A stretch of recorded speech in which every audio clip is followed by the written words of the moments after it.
Hello everyone, my name is Layla. This is my new tapestry that I love, and today I'm coming at you with a cozy Saturday of reading vlog. And basically, as you just heard, it will just be a little cozy Saturday of reading. I try not to do any homework on Saturdays because honestly I don't want to. I think it's good to take a day off of doing everything for a little bit, at least 24 hours. So that's what I like to do on Saturdays. I just woke up. I just let myself wake up naturally today.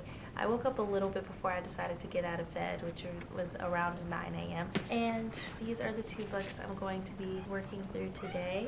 So this one, I think I could finish today if I like really grinded it out, but I am just going to be reading leisurely today. I'm not gonna put that much into it. And look how beautiful. I just found this book at Barnes & Noble browsing the poetry section because I really wanted some poetry to read. And this actually has illustrations throughout as well, like this. Let's see.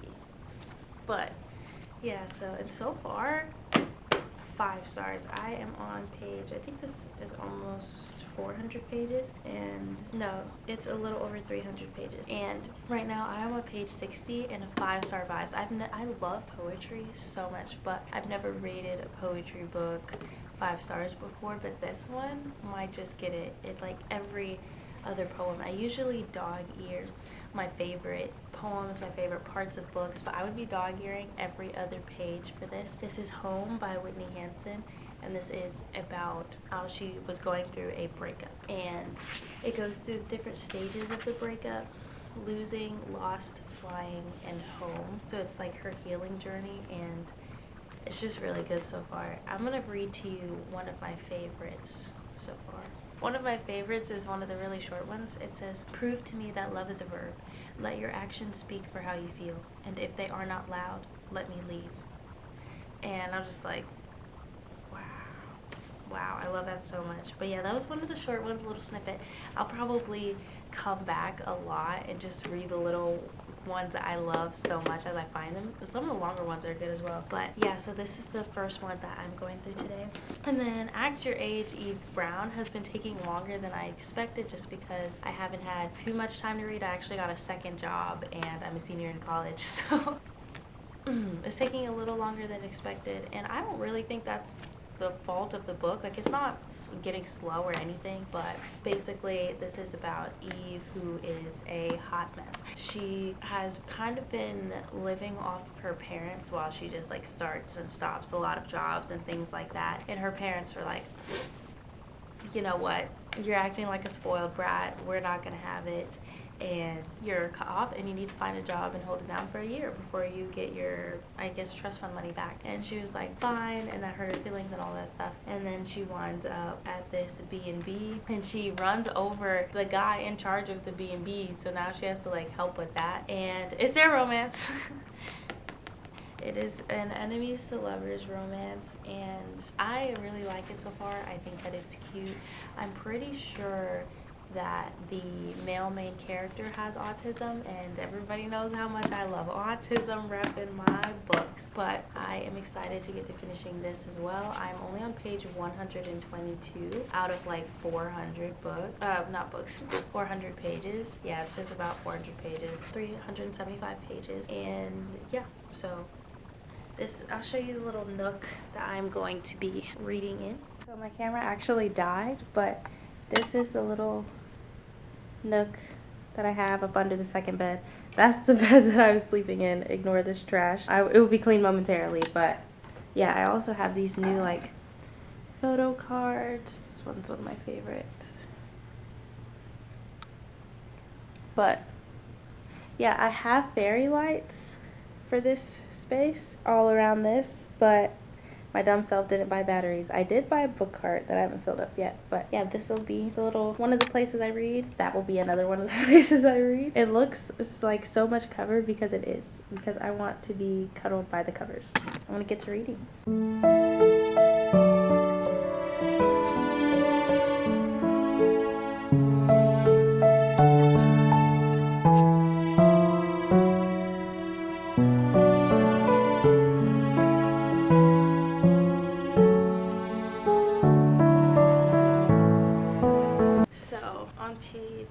69, it says, "I'm not very good at taking criticism.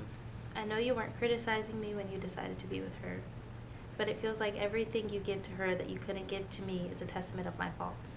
I imagine you kiss lines down her body that spell out all the reasons I am unlovable." Ugh, goodness. Just hits me right in the chest. Now I'm on the second section, which is Lost. Let's see how it goes.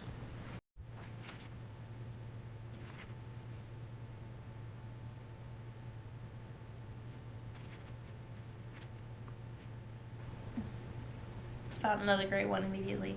"There is no good reason to go back to people who did not choose you. Do not put your heart in the hands of someone who doesn't want to hold it."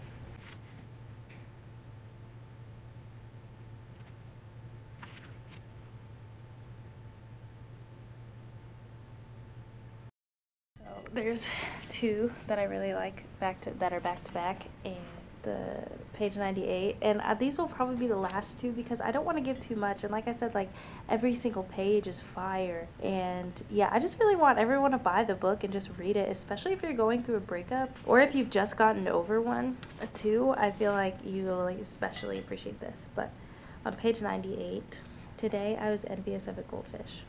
Somewhere I heard that goldfish have a memory that lasts 3 seconds. I would spend the rest of my life in a fishbowl to forget the way it felt to hold you." And then the next one, "There is no appropriate way to grieve. Light things on fire. Or don't." But I just read the light things on fire and I was like, what?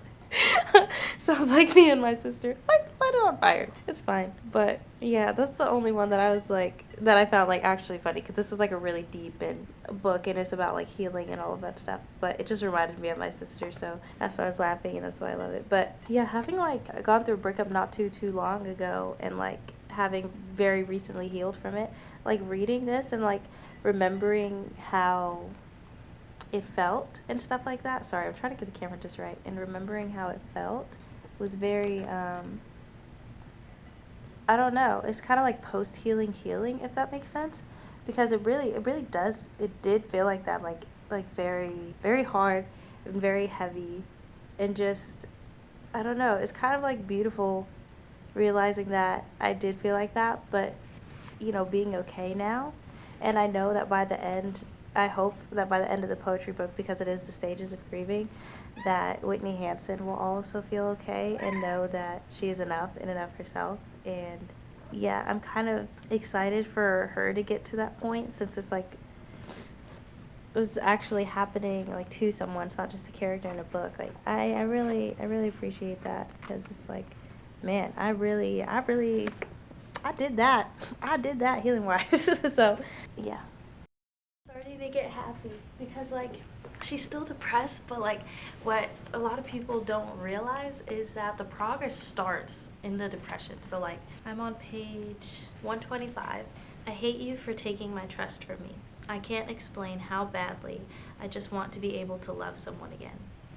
And like, yes, that is like sad, and it's like she still needs to like build and be able to, you know, trust someone again. But she said she wants to be able to love someone again. She is not talking about her ex. She's not saying, "I just want you to come back so I can trust you again." She's not saying that "I want to be with you again." She said, "I want to be able to love someone again." And that is, and those little bits of progress. The very next poem is sad again, and it looks like it'll probably be that way for a while, but these itty bitty little moments like that, the little poems that come in between the streams of sadness, that is when the healing starts. It takes a lot to be able to put your whole heartbreak in something like this and then give it to people, and I am in love with this author right now. I'm just like, gosh, and this is just amazing. And like I said, it's the little progress, and that one thought that you have, like maybe I could love someone else, you know, when I get better or something like that. That means the world. It really does. Yeah, I think I'm gonna read some more, and then I'm probably gonna put this down and read Eve Brown, just so I can make this book last longer. And I do want to get through Eve Brown because my aunt got me this mafia romance on Kindle that I've been wanting super duper bad, and the paperback is super expensive, and I do want to read that, and she did get it for me out of the kindness of her heart, so I do want to finish this. 5 stars. 5 stars. There's no way this can't be 5 stars. Ain't no way. No way.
So I'm actually at my mom's right now, and that is why I see my sister's tapestry, and I think I've made a decent amount of progress in both of these books, and I just have like a deep love for both of these books right now. I appreciate the contrast between them, and I just have a deep love for reading them and being able to read them and the way that they're making me feel. And maybe I'm feeling just extra love for stuff after watching like a lot of Tell Me videos. Yeah, I'm really happy about both of these books and getting to spend my day reading them, and then with my family. And also this game is like the best game to play with people ever. Taco Cat Goat Cheese Pizza. I totally recommend if you want to play as family, and it's honestly the best thing ever. So 10 out of 10 recommend that. But back to these books. So Eve Brown.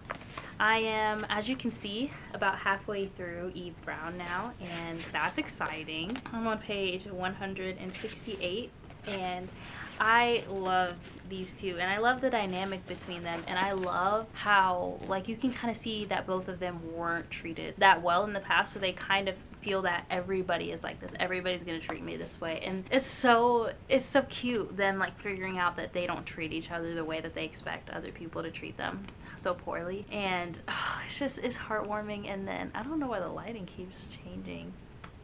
Gosh, it's really cute. We haven't gone to any smut yet, which is honestly surprising, like having read the other books in the Brown Sister series, but I'm here for this too, and I just think it's really cute. Their banter is hilarious. I find myself laughing out loud to this book numerous times, so yeah.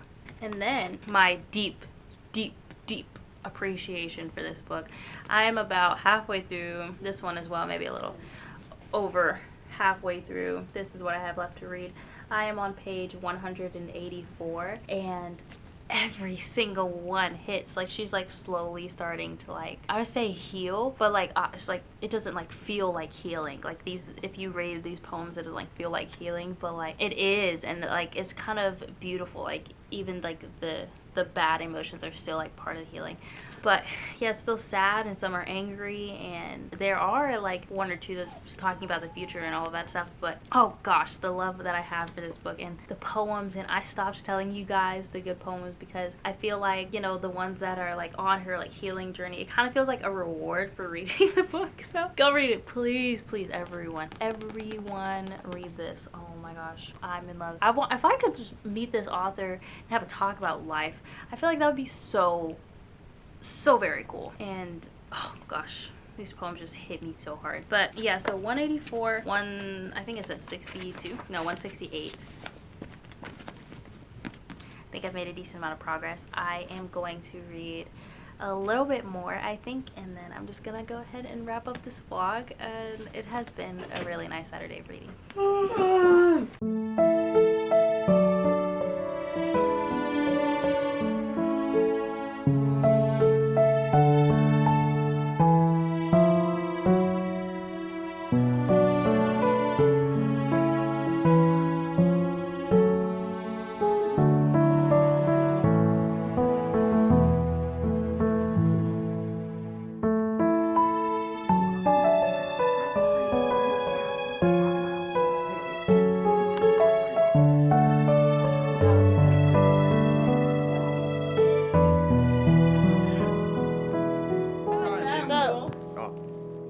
Taco. Cat.